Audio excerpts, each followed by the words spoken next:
Alors, je suis donc les débats autour de Michel Gauquelin, qu'on peut trouver en anglais sur Internet. Notamment la question qui s'est posée, qui est d'ordre social, c'est la question d'éminence des personnalités. Parce qu'il ne faut pas oublier que Gauquelin a travaillé sur des professions, sur des gens qui avaient particulièrement réussi dans leur profession, qui étaient distingués dans leur profession.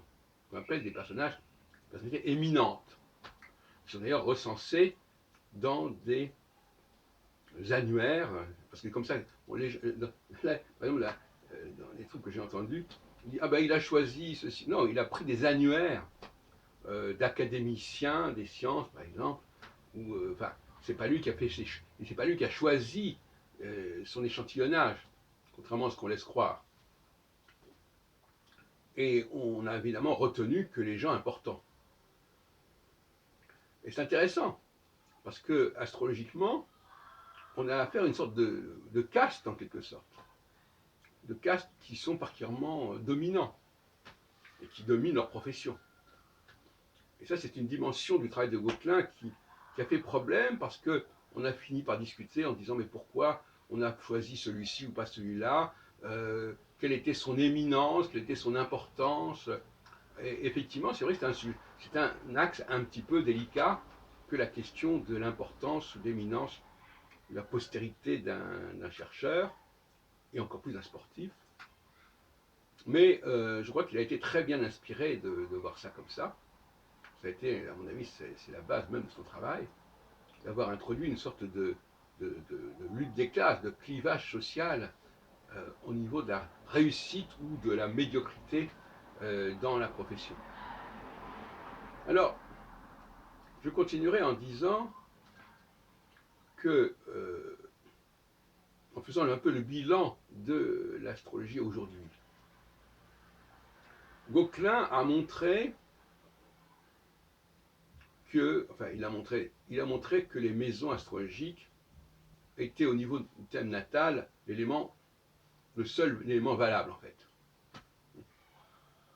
Et que les seules maisons qui étaient importantes, c'était au moment de l'ascendance, qui correspond d'ailleurs à peu près à la maison 12, en astrologie classique, et de l'accumulation qui correspond à peu près à la maison 9, astrologie classique, et non pas à la maison 1 et la maison 10, comme on dit généralement. Ça, ce sont ces résultats.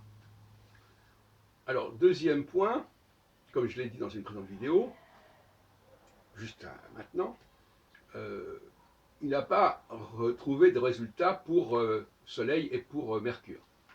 Donc là aussi, c'est tout à fait intéressant sur le plan épistémologique, je l'ai dit tout à l'heure, à savoir que toutes les planètes ne sont pas censées agir en astrologie et que ce n'est pas une nécessité non plus, parce que l'astrologie est faite pour l'homme et non pas l'homme pour les astres. Et donc, par conséquent, la structure sociale de l'humanité détermine le nombre de planètes dont on a besoin et pas l'inverse. Alors, je passe à d'autres apports, notamment les miens, à savoir que le zodiaque doit se réduire en fin de compte aux étoiles fixes royales, c'est-à-dire que le zodiaque en lui-même n'est pas intéressant astrologiquement, c'est une réalité astronomique plus qu'astrologique en réalité.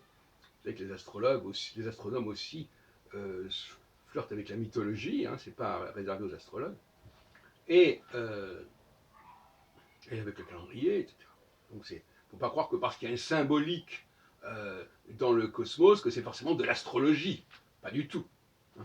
On a bien vu d'ailleurs pour les nouvelles planètes, on n'a pas attendu les astrologues pour appeler ces planètes Uranus, Neptune et Pluton, par exemple. Donc attention. Hein. Parce que là aussi, il y a un problème de frontière entre l'astrologie et l'astronomie. Les astronomes sont aussi des poètes. Les astronomes sont aussi dans la mythologie. Hein. Ils sont aussi dans les légendes. Hein. Le fait que les constellations ont reçu des noms, les planètes reçues des noms, c'est pas forcément de l'astrologie. Et justement, c'est ça le problème, c'est que les astrologues ont cru que, puisque c'était de cette dimension symbolique, c'était forcément valable pour eux. C'était un matériau valable pour eux. Non, pas forcément.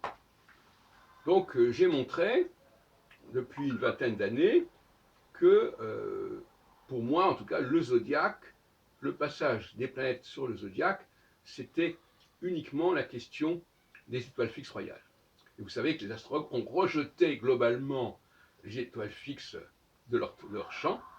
Alors pour moi, au contraire, l'astrologie, c'est la connexion entre planètes et étoiles. Alors, donc là aussi, il y a un changement complet de point de vue. Et en ce qui concerne ce domaine-là, j'ai publié en 1994 une brochure qui s'appelle L'astrologie selon Saturne, où je montrais que la seule planète qui était intéressante au niveau cyclique, c'était Saturne. Et j'ai mis en ligne récemment encore des éléments là-dessus. Saturne, il y a un rapport avec la Lune, c'est 27 jours, 27 ans, 28 jours, 28 ans, et puis c'est une division en 4, 4 fois 7. Donc, si vous voulez, le 4, donc Saturne, c'est la 7e planète, hein, la 7e planète visible à partir de la Terre. Si on englobe parmi les planètes, bien sûr, le Soleil et la Lune, c'est comme le 7e jour dans la Genèse. Hein. Voilà, donc le résultat, c'est que notre astrologie contemporaine, à propos de mes travaux et ceux de Gauquelin, elle montre qu'on ne prend pas tout. Elle montre qu'il faut se déconnecter de l'astronomie.